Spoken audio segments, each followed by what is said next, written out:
Everything's on fire. Everything's on fire. Everything's on fire. Happy Monday and welcome back to the IDP HeatSeekers show presented by RotoHeat.com. As always, names are under the pictures. Kraig, how you doing, my friend? How is everything in your world? How is new baby treat? Baby's fine. We're still all tired and that and figuring everything out. And of course, I have a crazy glare off of my balding head. But yeah, doing fine. Had fun today with the front yard fantasy guys. I got the opportunity to be on with them. That's always making for a good day. So the first day back from work or to work, my time off for the baby. That was a nice way to break up the day. How was your day? I cannot complain. Not nearly as exciting, although I did get to watch you in all your mocking glory. The link will be in the chat for anybody. Make sure you guys go over and support the Front Yard Fantasy guys. They do an excellent job, and we've all had a chance to jump on there and have some fun with those guys. So make sure you go over there. Kraig was on there doing some standard mocking, if you will, and it was a good time. Yep, always fun with them. Yeah. So for me, can't complain. I mean, it's summer vacation's ending for the kids, so my days go back to being a little bit quieter, so I can focus a little bit more on Roto Heat and not so much on keeping two children entertained and doing a day job too. But excited for that. Comes end of summer comes football, and football. Yes, it does. Came in kind of with a whimper. Obviously tonight we're going to be talking some Hall of Fame game and doing all sorts of fun around that, but we also have a crazy amount of news and notes. So I do want to make sure we spend a plenty good bit about time of that, because there is a whole bunch of news and notes. Kraig, what's going on in the world? What are we talking about? Yeah, we got a whole bunch of different things. One of them, it seems like with all the news these days, when someone's available, all of a sudden he's not. And then, yes, I didn't change my clothes. That's get done with work, go up, do dishes, dinner, get people to bed. I don't have some sort of crazy extensive wardrobe, but I can look into that. I'll make a note. It's a good takeaway. I'm about to say we'll have to keep an eye out for Josh for tomorrow and see if he has a costume change. If he even shows up with a shirt, I mean, maybe just takes it off and you guys are ready to roll. So. Streaker's Friday, not Tuesday night. Well, he can have a shirt off without streaking. So most of the time, you don't see those guys standing up for their show. So, like I was saying, with these guys, whenever someone is supposedly available in a trade or whatever, then the reports have to come out that they're not. But there's been a few reports that the Jaguars, for some reason, may be shopping C.J. Henderson. He had been a first-round pick of theirs 2 years ago. I should probably have it memorized, but he was a top 15 pick. I think he was number 9. Number 9, if I remember correctly. Yeah, 9 or 11 sounds right for Henderson. Well, it's top 15, so that'll work. But yeah, he had played a little bit last year, and he seemed to be doing fine. For a rookie, he got on the field, he was productive for them, but. Now there's rumors that they're looking at possibly trading him away, and then of course speculation runs rampant. One of them of note seemed to be the Saints, looking at continuing to go all in at the cornerback position with already having Lattimore there, and they got a couple nice depth pieces, but besides Lattimore, no real stud potential guys. So. Yeah, I mean, I guess I was more confused by this. I didn't see a whole lot of rationale unless the coaching staff is just out on him. Right? There's behind-the-scenes things that we haven't heard about. What were your thoughts on them looking at trading away a guy they got pretty high up not that long ago? Well, I get it. It's not this coaching staff's player, but he fits the mold of what they do. I mean, like they drafted Tyson Campbell in the second round this year, who's very similar player, big-bodied, fast, physical. Like, I don't really know why they would look to trade Henderson when they've got, when all they really have behind him is Tyson Campbell, Trey Herndon, and some free agents. I mean, like when you look at the cornerback depth chart for this team, it's not super strong. So I don't know necessarily why they would even do something like that, especially because they're a team that feels like they're moving in the right direction. I mean, I get it. He wasn't drafted by the Urban Meyer regime, but he fits the mold of an Urban Meyer corner. I mean, tall, fast, physical. Yeah, it seems odd that you would give up on the guy so quickly, but we've seen that with various guys in the past few years where, someone comes in, Bowden last year, 3rd-round pick for the Raiders on offense that they ship off, or a late-round pick. And, some of these other guys like that tackle, I always get his name wrong, for the Titans that they drafted in the first round. I think he played like a game for them. Isaiah Wilson, maybe. Yep. And then, he went somewhere else and just gone. So I think teams are more inclined than they were in the past, maybe to just get rid of dead weight. If that's how they foresee a player being on their team moving forward. I'm not saying that's what Henderson is, but if they just don't want him or think he's a fit or whatever, it really does seem like teams are more likely to just move him and move on, which is interesting. I think it can be good for players that need it, but right. Well, and there's plenty of teams in the league that should be calling Jacksonville if this really is the case, because, think of how many teams in this league are really not that deep and probably haven't spent nearly the same amount of draft capital, 1st-round pick on a corner. So, I mean, my Lions obviously are kind of could be in that mix as well. If they called them up, I'd be more than happy with it. I mean, they've only spent 1 first on a corner, but, their cornerback room is not strong. I mean, outside of Denver, I can't think of too many teams off the top of my head where I'm like, they don't really need a corner. I mean, most teams in the league nowadays need is plenty of secondary help. So if this is how many reality, you play, absolutely. How many you're playing, and then injuries always seem to happen.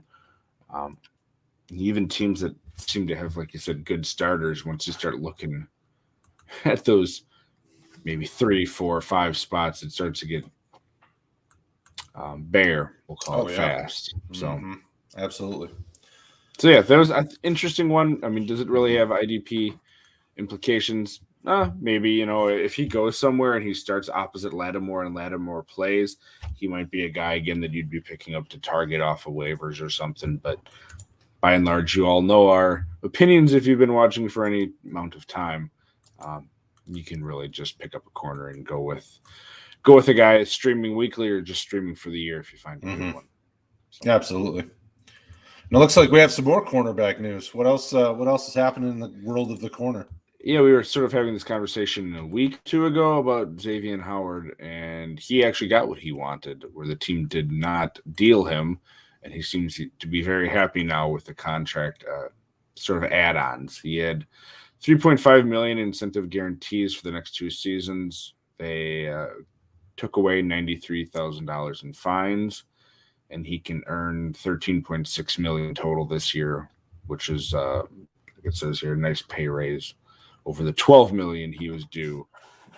There were some notes that in the next, I don't know if it's after this year or next 2 years, that he still has the team being open to restructuring it again and getting him more money. And it really seemed like that, made the most sense. When we had talked, we didn't really see why the Dolphins would want to be doing this unless they were looking to really believe in one of those other young corners or really switch things around, or they felt the McCourty there was going to be a corner.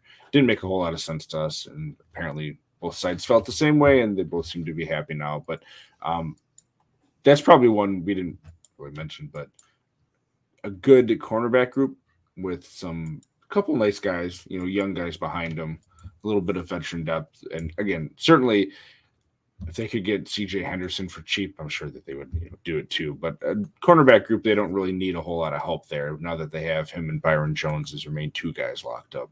For sure. Gary, it's good to see you. Welcome. Like always, if you have any questions, shoot them out there. We'll take care of you. And always good to see you. I would agree with you. This is a solid cornerback group, but like most in the league, they could use some extra pieces if they could get them. On top of that, a team that is trying to compete in the AFC East, it's probably not a good idea to ship off, as close to a shutdown corner as Xavier Howard is. I mean, he's done very well for himself in the last few years, especially in this defensive front or in this defensive scheme. It doesn't make sense to me either way. So I'm glad that the team and the player could get things together and fix the relationship and work it out. I hope other teams in the southern half of America would do that with their star players, fix the relationship, and play some football. Oh, Brad. This isn't an offensive show, so I don't want to talk about the other team down south that needs to get it together. But, like, these are your star players. I mean, why are you not fixing the relationship? Like, hey, let's come to the table. Let's talk about it, figure it out. If it's money, deal with the money. If it's something else and you felt like you were wronged, let's figure it out. Xavier Howard is a star player. They did the right thing. And I hope it pays dividends for both sides. I hope Howard has gotten what he wants, and I hope that he helps Miami become, a really competitive team like it looks like they're going to be. Yeah. And, sort of that leads into here. I don't know if we're necessarily jumping around, but people that want new contracts, apparently J.J. Watt, who did not play, T.J. Watt, sorry, the younger brother. Mm-hmm. T.J. Watt, the outside linebacker for the Steelers, is holding out, looking to get a new contract as well. He's in the final year, playing on the fifth-year option, which is a little over $10 million guaranteed. He's probably, and maybe not for you, but for me anyway, top edge player in the NFL right now with what he's shown and what he's done. And he's not really being paid with it. I think I saw that was Joey Bosa is the highest paid edge when you're sort of looking at that combination of guys. It's 5 years, 135 million-ish, 78 million guaranteed. That's a ton of money. And Joey, I'm not saying he's not worth it, but I like TJ Watt more, and TJ Watt is certainly looking at something like that, if not more. I would assume more. Maybe he would give them a hometown discount since he's been there, and they believed in him take that high of a pick when a lot of people didn't, at least in the media didn't. But regardless, I think he probably ends up getting paid too. I don't see him holding out into the season. He doesn't seem like one of those guys, but definitely a guy that deserves to get paid, and I think he probably will. You think so? Yeah, he has every right to be. I mean, he's produced at a high level for a significant amount of time, and this defense is considerably worse when he's not on the field. I mean, he's made his mark, and there's a reason. Just for a fun side note, this is how I have my ranking set. So TJ is number 2 behind Bosa, but they're right there together. So for those of you that are out there that maybe haven't seen them, over on rotoheat.com, we have our IDP rankings. You can see me, you can see Kraig. You can sort based on whose gift game you like more. So obviously Kraig will win. And if you want to see where we rank these guys, there you go. TJ Watt deserves it. I mean, he's probably one of the hardest workers in the game. He brings it every week. And he really can't be stopped. I mean, even when teams are, putting extra players on him, chipping him with the tight end, he still finds a way to get to the quarterback. I mean, so he's definitely deserving of it. I mean, the tough thing is, they make a big deal out of it because he's holding out a training camp. When you've been in the league for 4 or 5, going on 5 years now, you miss a week or two at training camp to get a deal worked on. It's not, it's not a huge deal. I mean, these guys, he knows what he's doing. He knows the system. He knows the book. I mean, as long as his body's in good shape, missing a couple weeks of camp's not that big a deal. It gives the young guys some extra reps, and that's not a bad thing, especially with the Steelers. We need to know what they have in some of these young guys, especially at the edge position, because, behind him, you've got, Quincy Roche, who was a 6th-round pick. And then Cassius Marsh, who's been in the league for a while. I mean, there's plenty of guys and then some college football free agents that are on the roster right now. So I think it's smart for them to, to get a deal done and, these young guys get some extra reps while TJ rests the body up and, just gets ready for the season. Yeah, I don't think he was probably going to play in that game. Oh, no. Anyway, and not that he needs to. He could probably play the whole preseason. Or not play the whole preseason. Oh, for sure. Absolutely. So I think he gets paid. We'll see. And talking about someone else getting paid, also a linebacker here. I think I saw he was – I didn't look at the screen that fast. I think Darius Leonard is both of our number 1 on those rankings over at rotoheat.com. Oh, yeah. He's the man. But he got paid. Even when he misses time – he still ends up being, a top 3, top 5 linebacker in most scoring systems out there, to be quite frank, whether you're tackle heavy, balanced, or even big play leagues. I've seen him be up there. He got paid, surpassing Fred Warner, who also just got paid. It's hot market for high-end corner. It has been a day. Linebackers. They are not cornerbacks. We were talking about cornerbacks, but these are linebackers now, Kraig. All right. You spent your A game on the front yard guys. So I had caffeine right before that show. You give me caffeine right before this show, I'm not sleeping until midnight, and that's about an hour before the baby wakes up that I have to start changing diapers and stuff. So not good. No bueno, not good. But a little under $100 million for 5 years through 2026, $52.5 million guaranteed. Again, you talk about deserving. There's not a whole lot other than a guy that, if he was on the open market, could go to any team and make an impact, and any team should want him. He's just a stud, and I'm looking forward to see him sort of even more so behind that improved defensive line of the Colts. Well, it's interesting the way that they work the salary.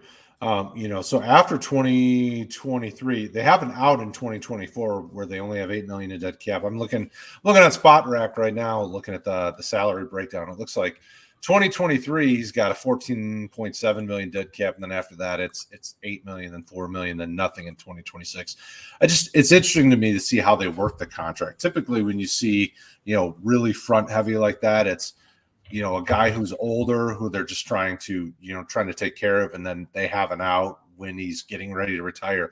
Or here, the guy's going to be 28, 29 by the time that kind of low salary or dead cap situation comes up. So it'd be interesting to see how things progress with him. He's not really been an unhealthy guy. He's been on the field a lot. So I don't anticipate it being that big a deal. The salary, they front loaded it pretty heavy to make sure he was getting taken care of, which is good. But yeah, I anticipate him staying one of the top linebackers in fantasy for at least the next 2 to 4 years. Should be expected, I would think. Yeah, even the past 2 years, so he had 13 and 14 games, but he still had 5 and 3 sacks, 7 tackles for a loss, 71-86 solos with over 120 combined. So he's what you're looking for if you want a complete all-around guy in the middle. So yeah, for sure. Very happy to see that for him. All right, getting down there, and all of these are not going to be as big of names, but they do matter when you start, digging down in some of your deeper leagues or when you're looking at depth. So that's what we're doing here in the preseason. You're going to hear us talking about depth a lot, what guys can do, new guys coming up. Unfortunately, Rayquan Mcmillan, former Ohio State player, I believe, from a few years ago, suffered a torn ACL. I believe they said it was in his opposite knee because he had torn one previously, and I think I read it wasn't the same one. But either way, he had signed a 1-year deal with the Patriots after spending last year with the Raiders. So Patriots are kind of they treat their linebackers like their running backs. For those of you that don't do a whole lot of IDP, where it's just you can usually find one guy, whether it's Dante Hightower or it's been Kyle Van Noy, that ends up being productive for you, Jamie Collins. But it's usually a whole lot of yuck when you're trying to sort through it. And he probably wasn't anyone you're going to be rostering except in your deep leagues, but it does at the moment sort of even it out across other players, I would think. Not that he was going to get a ton of snaps, but if you did happen to have him, you can put him on IR or cut him. He fit here. Yeah, unfortunately, he's the tale of a very athletic, has a lot of hype and potential. We just never saw it come to fruition. His time in Miami didn't go well, and it just he's kind of bounced around, which is unfortunate because he was extremely talented coming out of Ohio State. But Ohio State linebackers have been getting that kind of MO in the last 5 to 10 years. Yeah, he had flashes that first year with Miami, and it just was all downhill since then. He didn't even start half his games. He played in all the games last year, but in a Raiders defense that just was not very highly producing from the linebacker position, you still really couldn't even crack it for him. So it is unfortunate. And we got another linebacker news. Yeah, I'm going to just skip down to the Bears. We'll see if Rick is listening or not, if he has any thoughts on this, which I'm sure he doesn't anyway. Alec Ogletree, another former big name coming out, signed with the Bears on a one-year contract. He had played with the Giants a little bit last summer. I think he ended up playing with the Jets a little bit in their mess of a linebacker core that they had. And we'll see. The Bears, talk about depth again. They have actually, I think, a nice set of starting linebackers across the board. Trevathan, of course, Rayquan is a stud, and then Mack and Quinn on the outside. Not a whole lot else there, so he could end up seeing the field if there's some injuries. Former first-round pick, he was highly touted, a guy that had done well in the run game, but he seemed to be sort of limited like that. He wasn't very good in coverage, which, of course, isn't great for today's NFL. But someone that could, if he makes an impression there and sees the field, be IDP relevant. How do you feel about that one for the Bears? Yeah, I mean, Ogletree's had spurts throughout his career. So he's a guy that, at this point in his career, it seems like a depth move. When you look at what they did, they brought back Christian Jones, who was with my Lions, but originally was with the Bears when he came out of college. So they've added some veteran depth, but I just don't see. I can't remember the last time. I think Danny Trevathan was healthy all last year. If this group stays relatively healthy, these guys are going to get rotational snaps at best.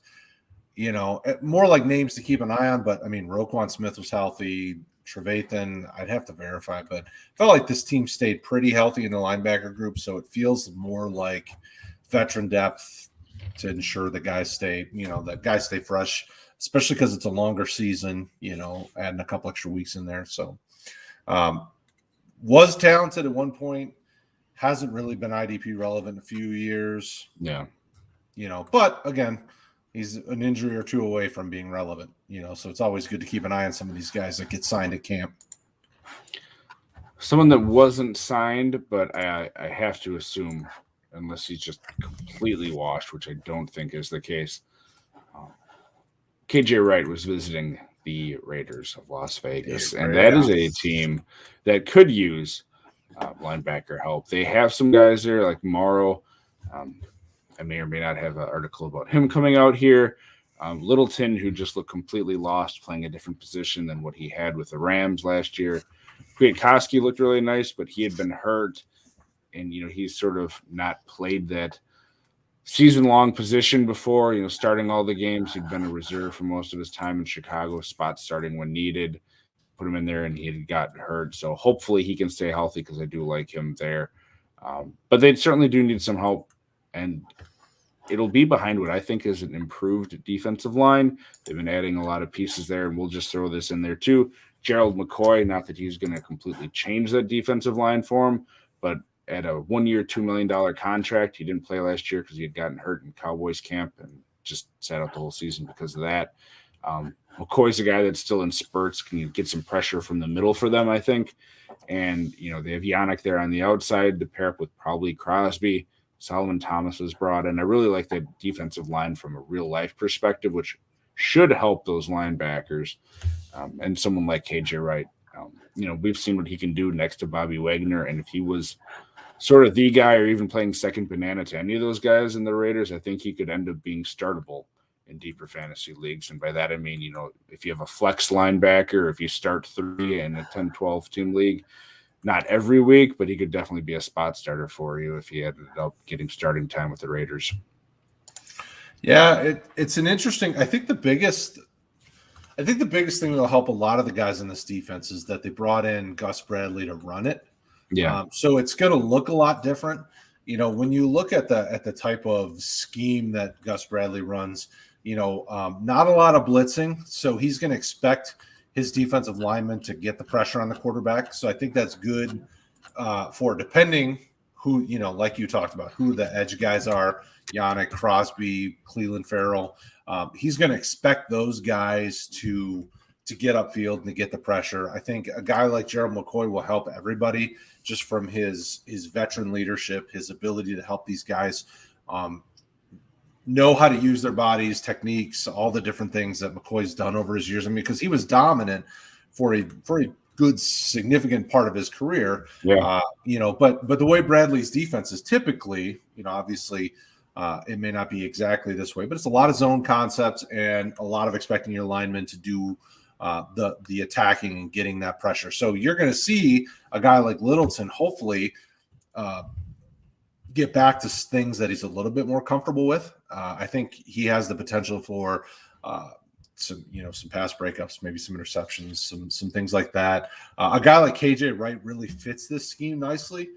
But who's he taking playing time from? So if they signed him, it feels like it's more like a Gerald McCoy type thing where it's a veteran leader coming in to help these linebackers. Though most of these linebackers are veterans at this point. They've been in the league a few years. So it's, it kind of made me feel when I was prepping for the show and looking at the notes, it gave me the same vibe as Alec Ogletree to the Bears. Like, okay, veteran depth, make sure guys are healthy just in case, kind of long season and whatnot. So I think the biggest help for this defense is that they changed, how the scheme is going to work, and the players that they have I feel like they fit it better. So we'll see what happens, but I don't know that from a IDP perspective, KJ Wright has a lot of value other than, like if you're on MFL, you can put him on a watch list if you're in a super deep IDP league.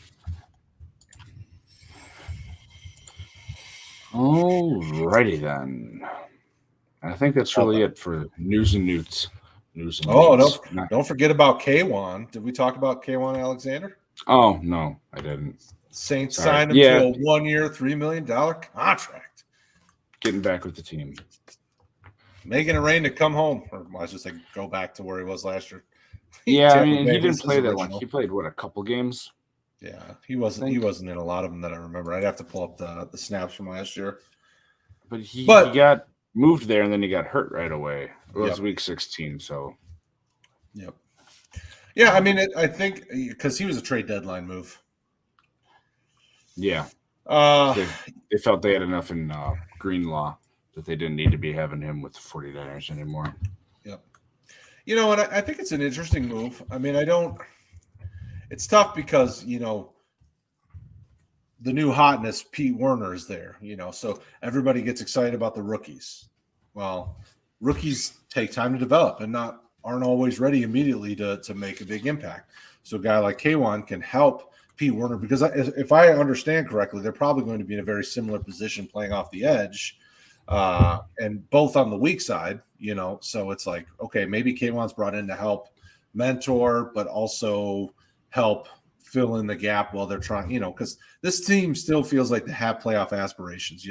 They're in the NFC South, which is, wide open after Tampa Bay, obviously. So there's an opportunity to make a shot at a wild card. So they're still trying to do that. So K1 helps them in that sense.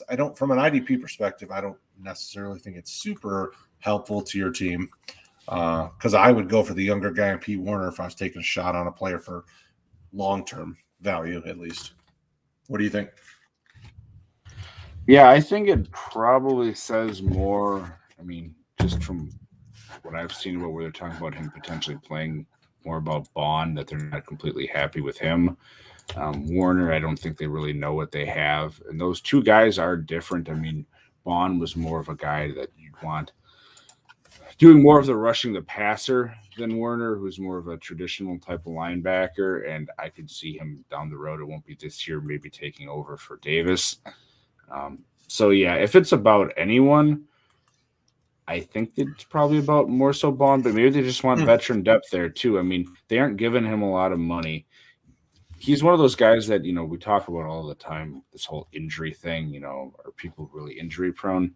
Most people, no. Someone like Quan Alexander, you could probably convince me that if you're going to label someone, it's a lot of freak stuff, but if it just keeps popping up to him over and over and over, there's something there. Maybe his body just isn't made for it, if you don't want to call it injury prone, but he just can't stay healthy for, whatever the cause is. So I think it's more of a veteran depth thing, quite honestly, but I would agree. I think a lot of those linebackers we just talked about are probably veteran depth, but again, that's what most of it is. But exactly to your point. Just because they're depth now doesn't mean they're not going to be valuable later. And we know their names now you see, hey, player X went down. If you have some of that in your mind or you're looking around, this is the time to sort of get that ingrained a little bit. That way you're not just completely struggling looking at the waiver wire confused of what's going on. Yeah, for sure. Oh, absolutely.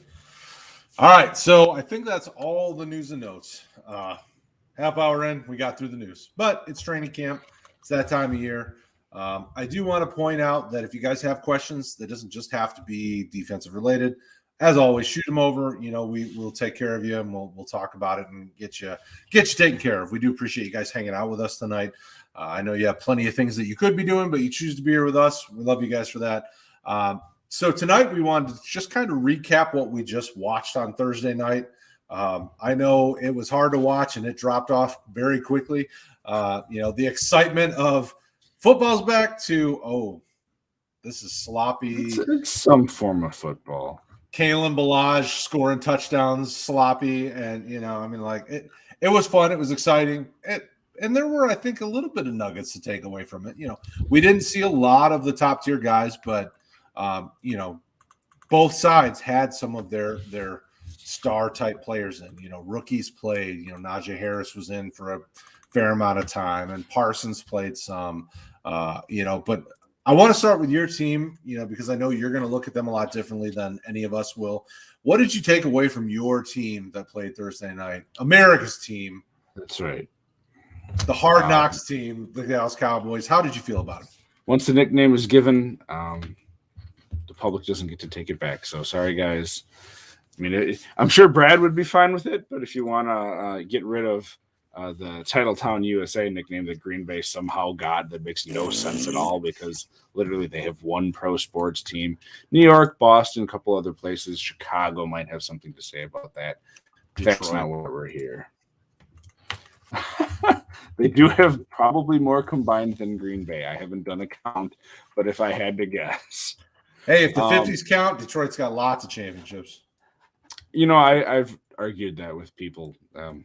Not to go off on a tangent, people tell me to stop living in the past as a Cowboys fan. It's like, if you go far enough back, because when you talk about, the Cowboys have more Super Bowls, so the Packers have more championships. I'm like, I don't hear any Lions fans bragging about their championships, so I'm not going that far back. If you want to, more power to you. Moving on to the game at hand here. Yes, as a Hollywood Titan in the chat put up here, Parsons really does look like the real deal. He was all over the field doing a whole bunch of different things when he actually played, because, again, these guys aren't playing, whole games for the most part. A lot of the guys that are playing most of the snaps are guys that they want longer looks at. They do want to get Parsons up to speed, get comfortable. He had a forced fumble. He was making tackles. He was flying around like they want him to. He looks a lot better in coverage. He could get to the passer in college, and he showed some of that too, just that quick burst and ability to get to the backfield. So I think they kind of knew what they had in him already, but to see it on the field is nice. What sort of spoke to me the most, and it's not necessarily a good thing, is the Cowboys don't have a pass rush with their sort of like second unit. So Gregory didn't play. That's Randy Gregory, much maligned early. It was a second-round pick maybe 7, 8 years ago. And, of course, DeMarcus Lawrence is a big name there. Those two didn't play. So they had Doris Armstrong and, I don't remember the other guy. Terrell Basham, who actually we had talked about. Yep. It bounced around. They didn't do a whole lot, it's the first preseason game. You're getting stuff out of the way. The Cowboys are going to have 4 preseason games instead of the 3 that they cut it down for most of these other teams with the way that things shook out this year. They need to be able to show something if we're talking about defensive guys here, because defensive linemen do go through a lot of rotations, and they're going to have to be able to get that push from other players. There's other guys that they've gotten. Brad, what's the rookie Osa that I'm going to completely butcher that they had? These defensive tackle. Yeah, Odigizua. Yeah, so he played nicely. He actually showed a little bit when he played. He had a couple pressures. I need something else. My notes of him aren't in front of me because I'm completely.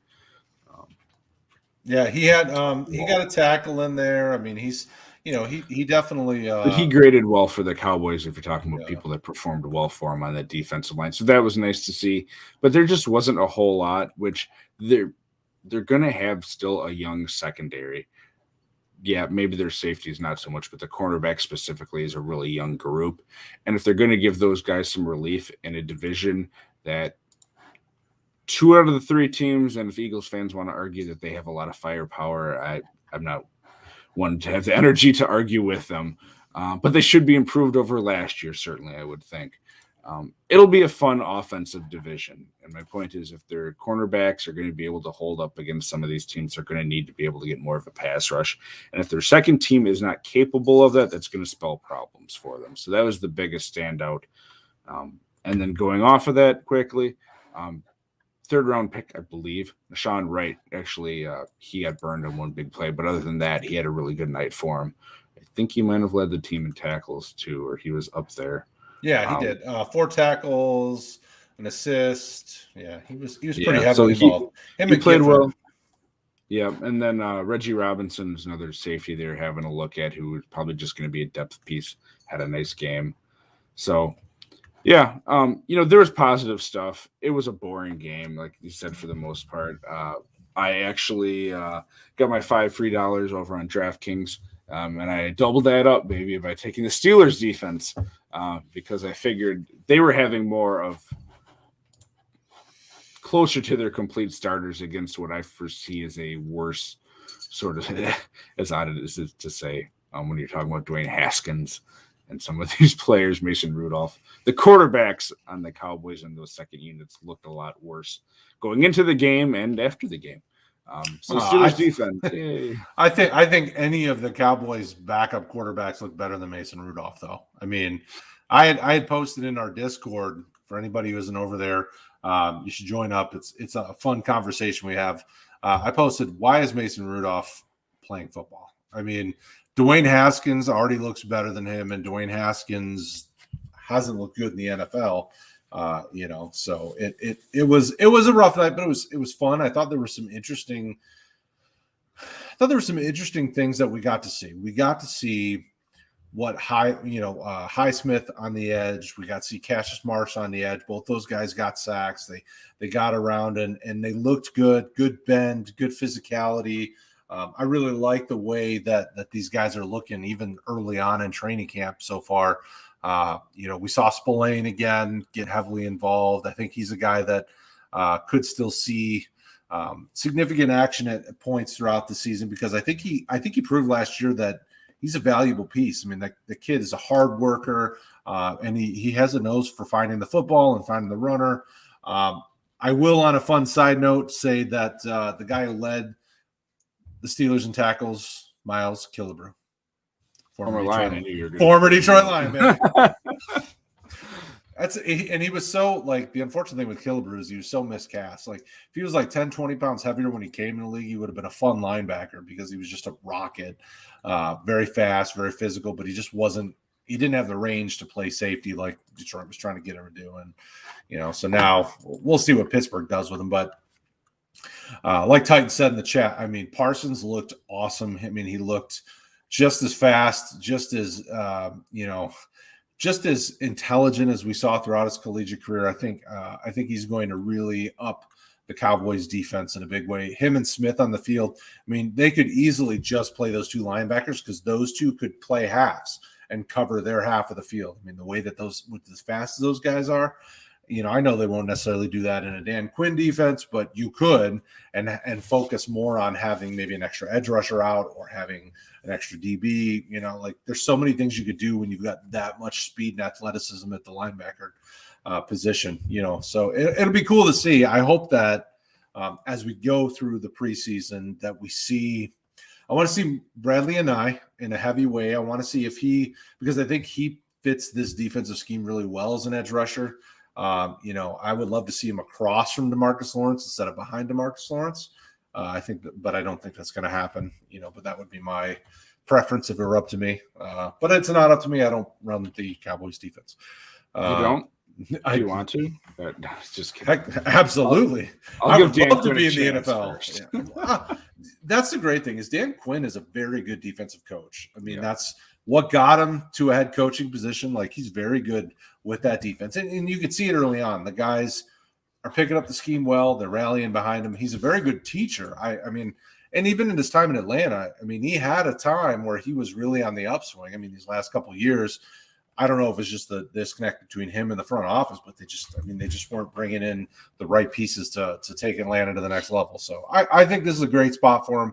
I still have concerns along that defensive line, but I'm hoping that Anai and Armstrong and some of these younger guys that drafted in the last few years can fit into Dan Kuhn's scheme, and ultimately they'll become fantasy relevant if they can, because edge players, it's hard to find a really nice edge piece, and I think Dallas has a couple of guys with potential for sure. So with the flip side there, the Steelers, was there anything that stood out to you that got you excited besides Mr. Killebrew? But quite honestly, that didn't get me excited, but it was nice to say Detroit Lions showed up in a big way. I really liked Highsmith's a guy that I wasn't a big fan of coming out of college, so I really wasn't sure what to make of him in this defensive scheme. I'm really excited to see him throughout the preseason because he's a guy that I think you can sneak onto your roster or get for cheap that could pay big dividends. I think he has a chance. You were talking about him is what set me on to him, really thinking about, okay, somebody else that I respect in the community is talking about this guy as maybe having value. So I started going back and watching and really trying to formulate an idea, like maybe I just missed something, but the more I watch him, I feel like he fits nicely in this kind of aggressive 3-4 scheme that Pittsburgh uses. So Highsmith will be a big one for me. I want to see Spillane take the next step. I know they've got some really nice pieces there with Devin Bush, and they have. And I'm pulling up the roster right now to see some of the depth there. But I think Spillane could really carve a role out for himself that could be IDP relevant. I like his motor and guys like that. I expect Spillane to probably be one of the starters next to Bush, and I think he could see some significant time. Although I like Buddy Johnson as well. So I mean, they have like I was looking at. Yep. They have like 2 or 3 linebackers that I really like. Devin Bush, we've said it pretty publicly that we're character concerns for sure, but can do it on the field. But his physicality can get him hurt too. So I think Spillane and Johnson will be a fun duo. If we could see them on the field together, that'd be awesome. Outside of that, I mean, they kind of are what they are along the defensive line. They're aging. So at some point, you're going to see the bottom fall out. Hayward is going on, I think, year 10 in the league. Tyson Alualu's been in the league forever. He was a first-round pick of the Jaguars. Stephon Tuitt, it's going on 7-8 years in the league. So the defensive line's not getting any younger, but it's not really meant to do anything more than put pressure, kind of hold, and then let the rest of these guys do their thing. So I think they'll be okay for another couple of years with what they've got, probably 2 at the most, while we see some of these young guys develop in the secondary. It'll be fun to watch, but the linebackers are the biggest thing for me in Pittsburgh because those guys need to take the next step, and I think they've got some good guys that could. What do you think about Pittsburgh? Yeah, Highsmith played well. I like to see him get out there and, sort of showed what he did last year when he was called upon in those pass rush positions. And, they had other guys, Roche that you mentioned, had a sack. I think they're probably, in a way, because Melvin Ingram, of course, they signed who didn't play. I believe he didn't play at all because he doesn't need to. Mm-hmm. It's going to be a rotation over opposite of Watt. And I think if you're keeping guys fresh, getting them out there, letting them pin their ears back and get to the quarterback, they have guys that are going to be able to do that. Highsmith, some combo with Ingram is probably going to be the starter. And I think that's one to, worth watching and see how it plays out because Ingram isn't going to be an every down guy at this point in his career, and I don't think that's what they signed him for. But if Highsmith is the starter, rather, he would have sort of that, maybe not the same level, but Dupree-ish value as the pass rusher, getting the majority of snaps opposite of Watt, because the focus isn't going to be on him. And they have those other guys that you mentioned on the defensive line that are going to get more attention. Hayward and Tuitt are more of a focal point, stopping those guys that are veterans that know how to get there than Highsmith. So that one I'm watching at. And then, Buddy Johnson has had a whole lot of stuff coming out of camp that is in his favor. I'm not saying he's going to start, but, he's someone to keep an eye on, especially in dynasty leagues. You got a taxi spot or deep rosters, pick him up if he wasn't drafted, hold on to him. Spillane, I think he was undrafted or a very late round pick for the Steelers. Yeah, he they was don't have a whole undrafted lot. in 19. Yeah, they don't have a whole lot behind. They have Gilbert, who I think was a 6th or 7th round pick, and Buddy Johnson was a 4th round pick, which is nothing to sneeze at. We see linebackers with that mid round draft grade come in a couple years later and be productive all the time. So he's one that I'm watching. And then in the secondary, Antoine Brooks is a guy that they had sort of pegged at taking over that Mike Hilton role, who's moved on to the Bengals. And we've seen that position based on how they use him. They have him blitzing a lot, playing that slot. You're on the field a lot. Hilton was a great productive guy that tons of people had picked up, and he was someone that you could just use that cornerback slot. Not a guy either that you're doing that whole rotation, picking him up and dropping every week that we've talked about that you can usually have success for. But if he turns into, 3/4, half of what Hilton was in terms of getting to the quarterback and doing all that while he's on the field, he's another guy you're going to be able to use, maybe not to the same degree, but he'll have use in cornerback specific leagues. So that was interesting to watch. It is sort of just that position for the Steelers, maybe more than the person. Yeah, I think that's it. I think you're absolutely right there.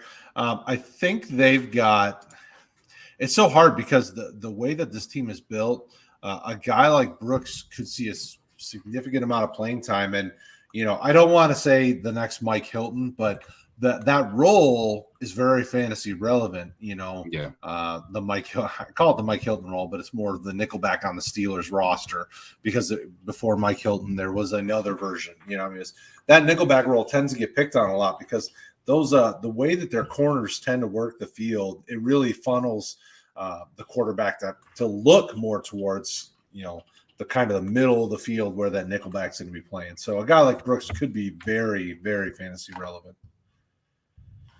If you start corners, obviously. Yeah. So as we get closer to the end of the show, obviously there's not a ton more nuggets. We spent the better part of 20 minutes talking about a game where very few starters actually saw the field for a significant amount of time. But let's look to the first week of preseason where even more starters probably won't see much playing time.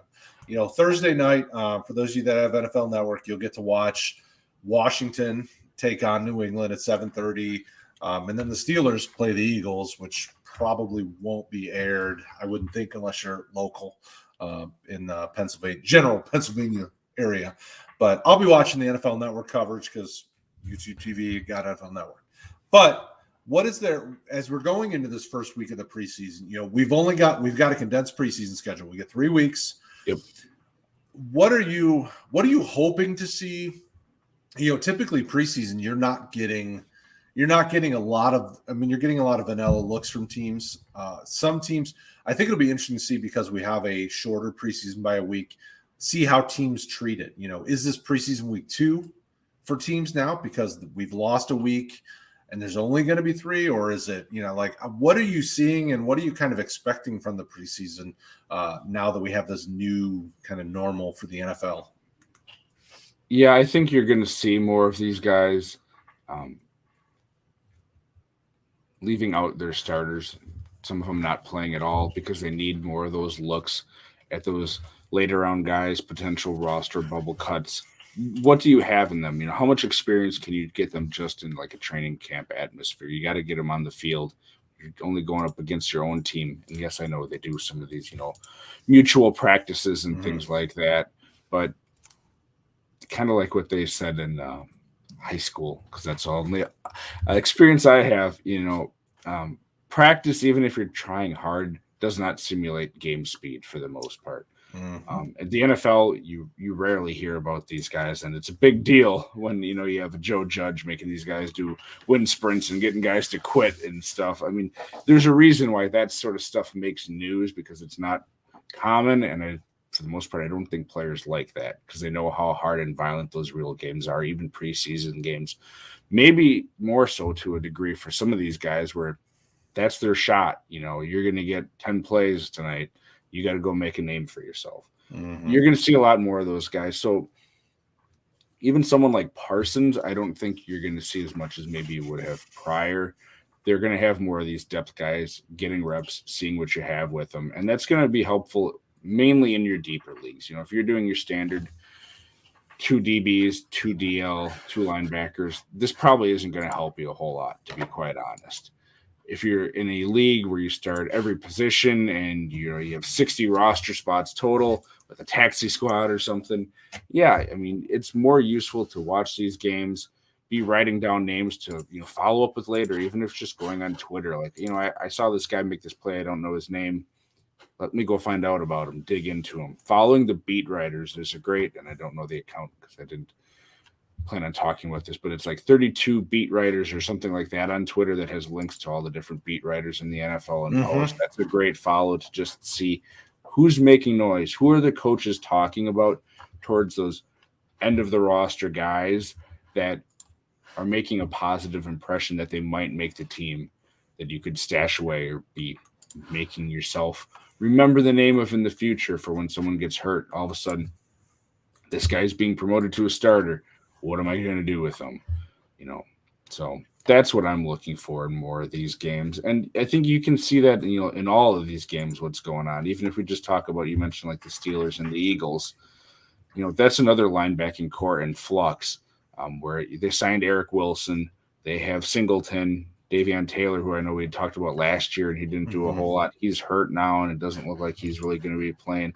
How is that linebacker core going to play out? Because one of the phrases that I've got from someone else, Gary, the IDP tipster, he loves talking about production by default. If you have a team like the Bengals or the Browns or the Eagles, even if you don't have some big name stud, some of these guys are going to be relevant because they're the main guy on the field, calling the shots, getting to the ball, even if it's just for a year. So that can be valuable to be paying attention to see who's going to come out of this. Yeah, maybe it's not going to be a LB1 or LB2, but in most leagues that have IDP, because those are more of towards the degenerate end of fantasy owners to begin with, you're going to go a little bit deeper. It's going to pay to know some of these names that start off as an LB3 or 4. That way, when injuries happen, you're not just scrambling and clueless as what to do. Any other games that jump off the screen? I know it's preseason, so not really. But anything you're looking forward to, even in your Lions versus Bills game? Yeah. I mean, I will be excited to watch every Lions preseason game this season, or this preseason, which is not normal, because I want to see what Dan Quinn does with this team. I'm not going to dive too much into Detroit just because I don't know that IDP-wise they'll be super, super relevant right now, because I don't think there's necessarily position battles per se until after I see that first preseason week. With the Eagles, though, I think basically the same conversation we had last year at this time is trying to understand what that linebacker room looks like. On paper, it's basically TJ Edwards, Jannard Avery, and Alex Singleton. And you went, who? Most people are just like, I have no idea who these guys are.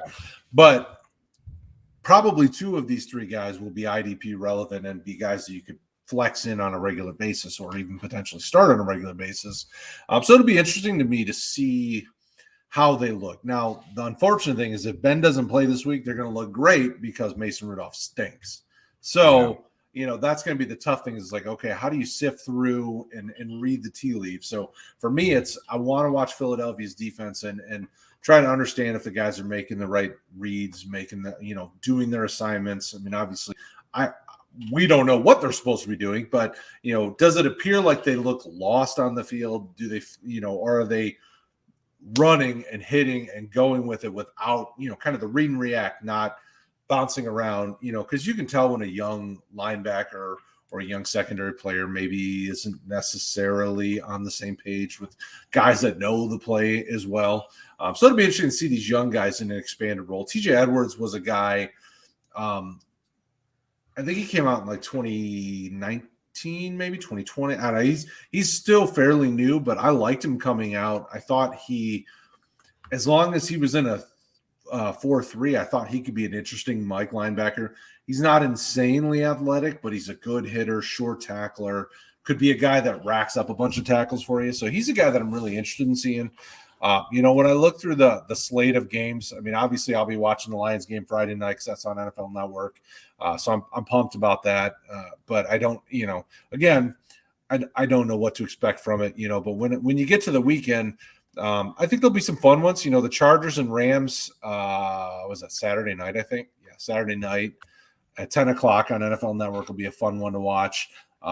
Probably more so, I'm hoping to see Matthew Stafford get in the game a little bit. It'll probably be bittersweet and hurt me deep down in the soul. But, I'm excited to see that Rams defense because I want to see some of those guys go to the next level. Some of their linebackers. I want to see Ernest Jones, the rookie, see if he gets if he can make some movement up that depth chart and really get a significant playing time. I mean, there's so many games. Like when you look at the weekend slate, I'm like, okay, there you could come up with a storyline of every game of different IDP players. You're like, I would love to see how this guy, if he can step up. A lot of these, it's can the rookies pick up the playbook quickly enough to really start making an impact for you this year, or things like that. Guys that change teams. JJ Watt in Arizona is probably not playing, but man, I would love to see him on the field with Chandler Jones and things like that. Even in the preseason, I know you're in the same boat, but it'd be nice to see the Texans beat the Packers. I want to see the Packers lose every week. It doesn't matter if it's preseason or not. When they lose, I smile. But you're talking about a team that just, overall feels like a mess. Like, they have Cunningham, they have Merciless, they got a couple names. Their safety position has to get sorted out. I mean, the Texans could end up being a lot more IDP fantasy relevant than people think, just by the amount that people seem to think they're going to be on the field if Watson isn't there. That's a whole nother story. Because if Watson's there, even if it is, Cooks, Nico Collins, David Johnson, Brevin Jordan, something like that, they're going to be at least competent, I'd say, moving the ball, which is going to ease up some of the pressure on that defense. Man, if they have Davis Mills and Tyrod Taylor, thrown to these guys, Tyrod's going to be fine for a while, but I can't see him being there all season. And if that offense is a mess, you're going to be able to find IDP production. So yeah, the unfortunate thing for Tyrod is the guy's talented enough, but the health has always been an issue. I mean, and it's always like fluke things that happen. I mean, think about the time in Cleveland with Baker, or or the stuff with Justin Herbert last year. I mean, like there's always something. So I think that when he's on the field, he will be fine.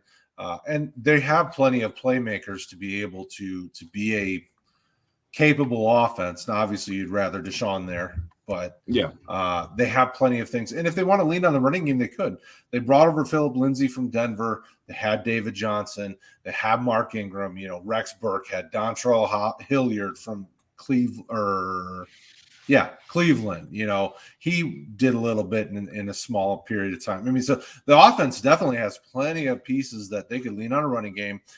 They could do a lot of quick passes. They've got a couple of capable tight ends in Brevin Jordan and the kid they drafted in 2019. Yeah. Kahale Waring and Jordan Akins. I mean, they have tons of players that haven't, that either are getting closer to the end, and a guy like David Johnson or Mark Ingram, or they have young guys that just haven't quite blown up. They brought over Anthony Miller from Chicago, whom Rick and I are big fans of. Hopefully a change of scenery will help him.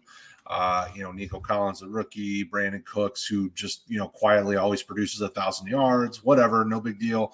But then when you look at the defense, you're like, okay, there's some talent there. They're not terrible, but they also have a lot of question marks. So, it'll be really interesting to see a team like Houston and what this looks like. And I hope for Coach Culley, that this team is at least in games on a regular basis, because he's worked hard to get to this point. He's in his mid-60s, finally gets a head coaching gig, and he gets what could be the most insanely difficult thing to fix, which is a Houston team with a weak amount of draft picks and a ton of drama going on. So I hope for his case, because from everything I've seen and read and heard from around the league, he's a very good coach and a very well-respected liked guy. So hoping the best for him. He went in and brought in Lovie Smith, which I think will be interesting and be helpful, because Lovie's good at putting guys in the right position to be successful. He did it with Chicago for years. I know he wasn't the most exciting head coach, but he was a good defensive guy. So all that being said, our boy Jaws is in the chat. All right. So not ready for my IDP. No, he's not ready yet. Not ready for my IDP rookie draft. Took Murray early last year, not earlish. Early last year. Kind of needs sleeper gold more so this year. Any sneaky linebackers late third or fourth round. Just so happens we just got done talking about a sneaky linebacker from the Pittsburgh Steelers, Buddy Johnson. He is a perfect fit for a kind of fourth round linebacker that you can wait to get. Any names pop off the top of your head that to answer Jaws's question, Mr. Kraig? Yeah, I mean, if you look at guys that were drafted, and I don't know how well versed your guys are in your league, but Ernest Jones is just still a name that most people aren't overly familiar with. The Rams, he's not going to be just a big name on the defense because of the other names and personalities that they have there. I mean, even a name like Leonard Floyd, where he was taken, people are going to remember him more so. Ernest Jones, I think, really has a really good shot this year. Going that far into it, if you're talking about sneaky late guys, you're not talking Jamin Davis, Parsons, JOK. I mean, maybe because there isn't a whole lot of buzz on him, really, and it sort of seems like it might be more of a Simmons thing with him year one, with just learning and them figuring out exactly how to use him. Another one possibly that I know we both like, Bolton. I mean, later on in drafts, again, not sure how much he's going to play, but if you're looking at sneaky late stuff, it is sort of a dart throw. But the first two that came to mind were Bolton and Ernest Jones for me. That they were guys with decent draft capital. I think it was like late second, third round for those guys. So I don't know if that's sort of the area that you're talking about here. But after that big, first set of linebackers and then sort of that edge outside linebacker, some of these guys might be like Owe, Phillips, some of those guys might be linebackers. That would probably be bigger names because of where they were drafted. Yeah. And I pulled up my rookie draft. This was back from middle of May, but it's a 32 team. It is a full IDP, but it's not super, super deep, but it's deep enough. JOK went at 312. I took Ernest Jones, but I didn't take him until, hold on, I'm just going through the jab. Yeah. Nick Bolton went at 4.5. Let's see what else we got here. Bolton, Pete Werner went at 4.16. Joe Tryon from Tampa Bay went at 5.2. Ernest Jones, I took him at 5.7, so I actually got him in the 5th round. And again, this is a deeper league, so if your league is smaller, you're probably bumping that up a round or so. Aziz Ojulari went at 5.9. Jason Owe went at 5.10. There are plenty. Oh, and even Baron Browning, the Denver linebacker, went last pick of the draft at 5.16. So plenty of guys that have fairly high draft pedigree, second round back, win at the end of the third on. So, Jaws, I think you have plenty of options to choose from. And based on how your league mates are, you'll know when to start targeting some of those guys. If you know that certain guys are a little more versed in IDP, maybe target one of the guys that looks like he should get playing time sooner. Ernest Jones would be the top of my list, and Nick Bolton wouldn't be far behind. So hopefully that helps you out, Jaws. But as always, if you have questions, Discord, Twitter, our names are right here. You can message us. You know where to find us. That's it for tonight. We got a full slate of preseason action this week coming up. So Kraig and I will be trying to digest as much of it as possible to give you some good fantasy nuggets for your IDP rosters next week. Don't forget, tomorrow night, our Dynasty show is back again. We've got Josh from FYF coming on. He's going to do double duty tomorrow like Kraig did today. The FYF show's on at 3 tomorrow. If you guys have time, check it out. And then he'll be on with us talking Dynasty. And we hope you're there with us. We got a lot of great things coming up. We're getting ready to hit our season schedule, so our live streams are going to change and become more frequent. We'll have our redraft and our DFS stream, and all sorts of crazy amount of content will be coming out. If you haven't already checked out our 2021 player outlooks, do so. The team works hard on them. I know you really just see my face, but it's 14-ish people putting in their comments and their feedback, and then I have to try to make it sound good on the internet. So I do my best to not ruin it. And definitely check it out and show some love to the guys. As always, if you like what you're seeing, hit the like, the subscribe, the notification icon. If you need us, we're here to help. rotoheat.com. We love you guys. Have a great rest of your week, and we'll talk to you tomorrow.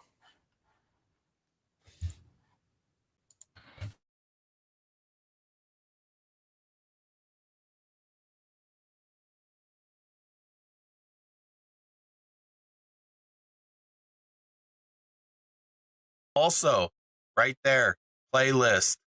Hit it. Watch the videos. Do it.